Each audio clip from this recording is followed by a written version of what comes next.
I was interested to see Succession actor Brian Cox, the star of Succession. He had a go at Meghan Markle, saying the obvious, I would have thought. He said that she knew what she was getting into when she married Prince Harry. And he also said there's an ambition there, clearly, as well. Interesting analysis there from someone who's certainly no royalist. I think he wants to get rid of the royal family himself. What do you make of that? It's just another sign of the A-list coming out against him. Last week or the week before, we had Chris Rock being fairly pointed in his commentary about Harry and Meghan, and now Brian Cox. Yeah, well, I think Brian Cox was right on the money. He said that, like you just said, Meghan clearly had an ambition when she married Prince Harry. But not only that, he said that she sees herself as a fairy tale princess marrying her prince. I mean, we absolutely know this to be true. She constantly, in interviews, refers to as a real life princess, which I don't think anybody else thinks she is. But she's also used anecdotes, most famously in her bombshell interview with Oprah. She described herself as the Little Mermaid. It is interesting though that Cox is an anti-monarchist, but I don't think it's that shocking, because what anti-monarchists and pro-monarchists have in common is nothing but respect and admiration for the Queen, which Brian Cox has said himself. This is an overarching theme when you speak to people on both sides of the way, that regardless of what they think about the royal family, the Queen deserves nothing but respect.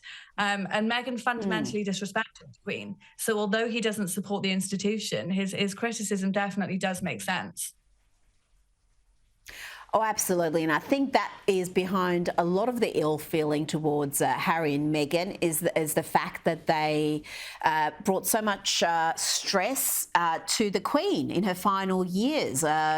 She was dealing with the fires that were setting all over the place instead of enjoying her family. Now, all the information you just mentioned about what Meghan has been saying in interviews, but we've also got what she has in old blog posts where she seemed to be quite fixated on the royal family. I mean, we hear now that she was completely naive about this family, had no idea who they were, no idea what it all meant, the magnitude of it.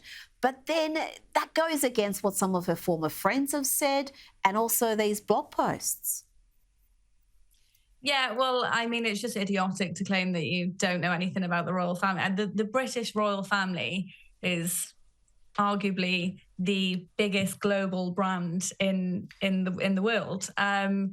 There's so much information that you can find of how she loved Diana and the Queen, and how she was friends with people that had certain links to the royals, how she was friends of friends with Eugenie and even Harry. There's links to his Eton friends. So yeah, I mean, not the smartest trick in the book, is it, to have all of these blog posts? But I think that the TIG is coming back, so maybe there'll be more. Oh, well, what could she possibly be blogging about now? Could it be like a lifestyle blog, like Gwyneth Paltrow's?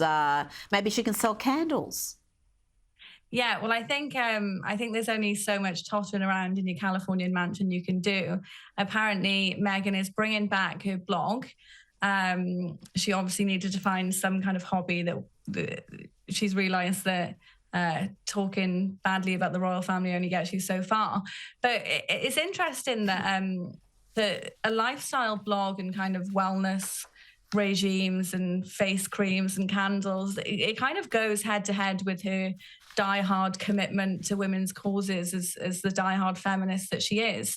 There was a great piece today written in the Telegraph about, is another beauty site really what women need? I mean, the ironic thing is that Meghan Markle had every chance to be a great, great role model for women. She had the chance for real power, and instead she gave that up and is now deciding to blog about candles and wellness and apparently relationship advice, which is hilarious, since that she's ostracized her entire family and arguably managed to ostracize her husband from his family as well.